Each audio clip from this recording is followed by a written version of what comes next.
Yeah,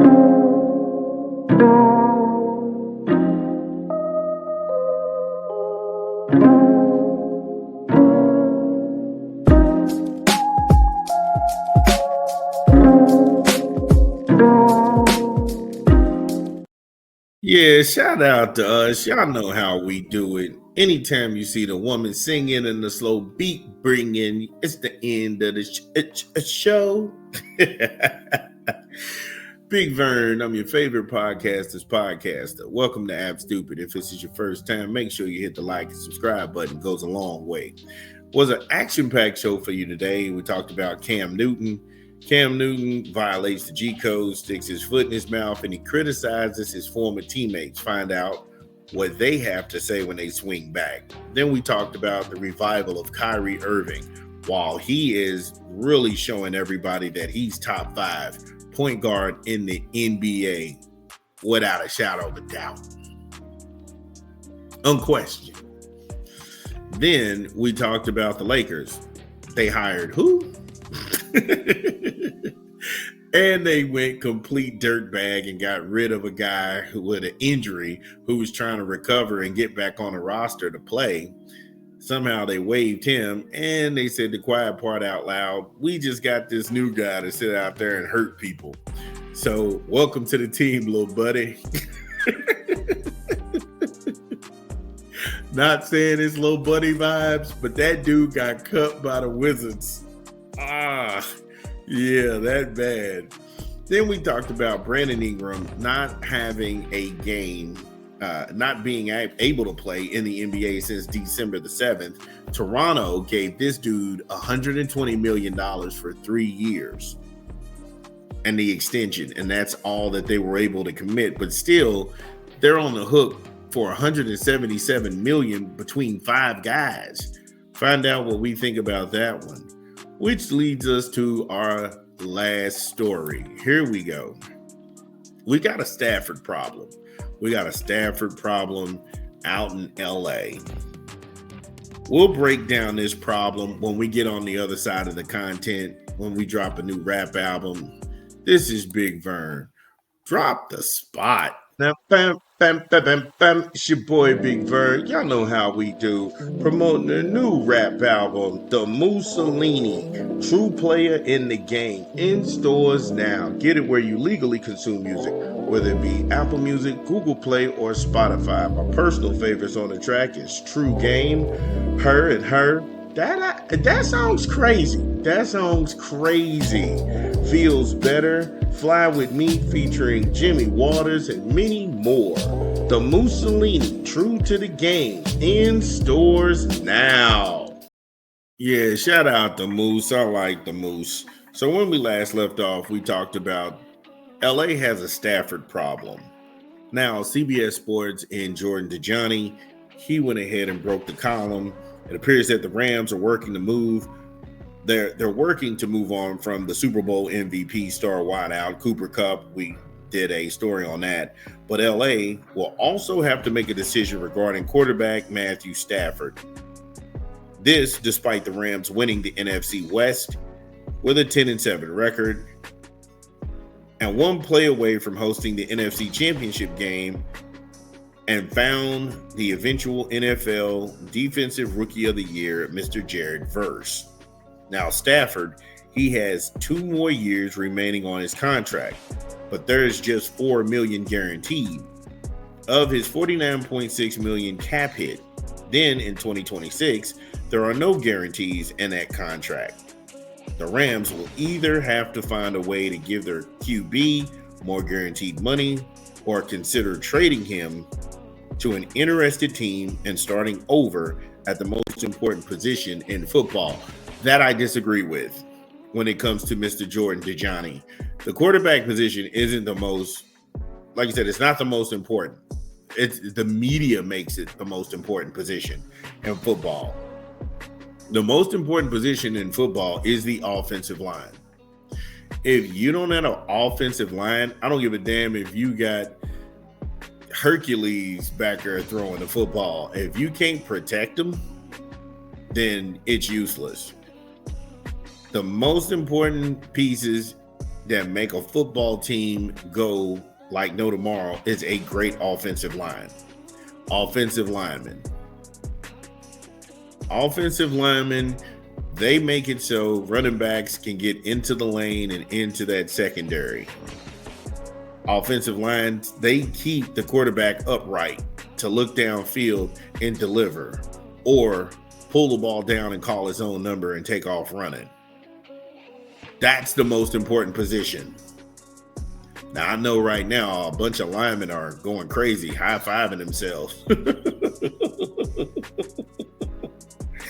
But if you're Stafford, if you're going to trade Matthew Stafford, right now would be the ideal time while he still has value. And again, if there was ever a time to do it, it would be now, because this is going to be a sneaky good QB draft class. And you're going to find hidden gems all over this year's draft. Now, Stafford, he helped the Rams win a Super Bowl 3 years ago and hasn't exactly showed signs of slowing down. To me, which is all the reason why you want to pull the trigger now, why he's still a hot commodity. That way you can leverage the compensation in your favor. You can leverage the compensation in your favor because Matthew Stafford has perceived value. It's good to get in while the market is hot. Okay, I'll go ahead and field offers. You're going to go ahead and give me draft picks. I'm going to go ahead and offload this contract so I don't have to pay for it. But at the same time, let me go ahead and get certain pieces in place. Because if I don't find that superstar QB, at least I have a great offense and a defense. And I can just get a guy who's not going to throw the game away. I can get a guy who's not going to throw the game away. I can get a guy who's just going to manage the game and make sure he doesn't beat us, make sure he doesn't make costly turnovers. And then in the QB class coming behind this one or the next one in 2029, I can go ahead and look for that QB that's a once-in-a-generational talent. But I can still beef up the linebacking core. I can still beef up the running backs. I can still beef up these other positions. And that's what you have if you leverage Matthew Stafford right now. The problem is if you don't leverage Stafford and you let him play this thing out, he's 37 years old right now. He's 37 years old. You're talking when he's 39. You're already getting rid of Cooper Kupp. So you're getting rid of one of his weapons. So you're going to struggle either way you look at it. So you might as well get in while the market is hot rather than sit there, let his value fizzle, and now you can't get anything. And now we're in a full-blown rebuild. It's like I said, I don't know if that's the right move.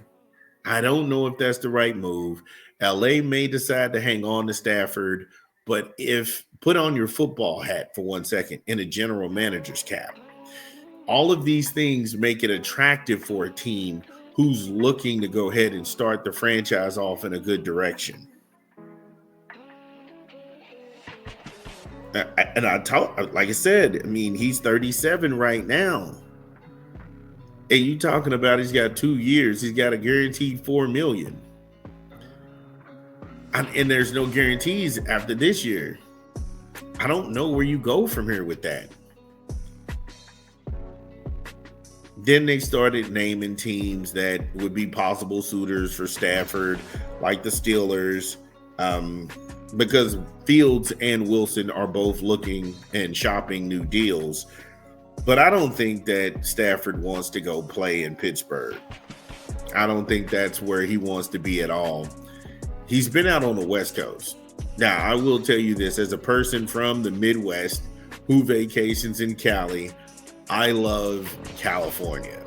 Now, I love the coast around little small beach towns. I really don't rock with LA. Not to say anything bad about LA. That's not my cup of tea. Sacramento, not my cup of tea. San Francisco, Oakland, all nice places, but I'm much more of a quiet person. So when I go places, when I vacation in places, it's really like quiet near the beach, little beach towns and stuff like that. I do that to get away and stay out of my head. So, but around Pismo Beach or Royal Grande, around that area, I love it. Just like I like going down to Florida, whether I'm in what is it? Because everybody goes to Destin. I like to go to Santa Rosa. I'm in Santa Rosa, little bitty beach town, white sand and everything, and it's a really cool town. I just like to be near the water. That's what I'm saying. But anyway. Him being in Cali, I don't think that he wants to spend majority of his time, almost 4 and 5 months out of the year, playing in the Midwest, playing in Pittsburgh where it's cold, it's frigid, you got to play in the snow. I don't think that's a place for him. Then they linked him to the Giants. I don't think he would take a Giants job, mainly because his wife, her brother is working for the Giants in a coordinator position, and I don't think that that's enough to bring him to New York so his wife can spend time with her brother, because that's not how that works. They can see those people on holidays or whatever. Anyway, yeah, I don't know where you go with this. I just don't know where you go with this. The safe money says that Matthew Stafford comes back and they're not going to go ahead and get rid of him. I wouldn't. Personally, I wouldn't. But like I said, what do you think? What do you think? Dun, dun, dun, dun. Well, that's the show. Thank you all for joining us. We had a great time. Make sure you smash the like and subscribe button and share the content. This is Big Vern, and we'll see you tomorrow.